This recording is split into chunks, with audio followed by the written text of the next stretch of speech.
Welcome back to this video. In this video, I'll show you how to find your WeChat channel code. Let me show you how. Very first thing you want to do is to go ahead and open up your WeChat app.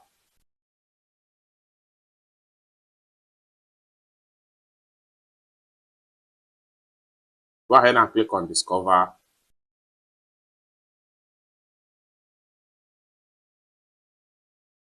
Proceed to Channels.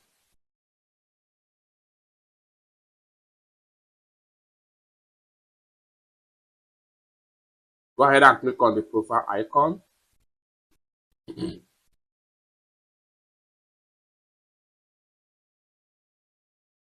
Click on your channel name.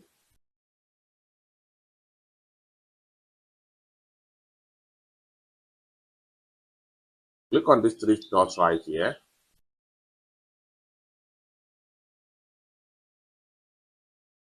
Click on My QR code.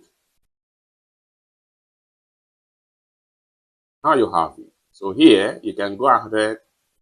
Now you have it. Go ahead and click on Save to Gallery. Once you save it to Gallery, you can send it to anybody and they will connect to you in your WeChat channel straight up. It's that simple. For more tutorial tips and tricks on how best to use your WeChat channel, consider to subscribe. Thank you so much for watching, and I hope to see you in my next video.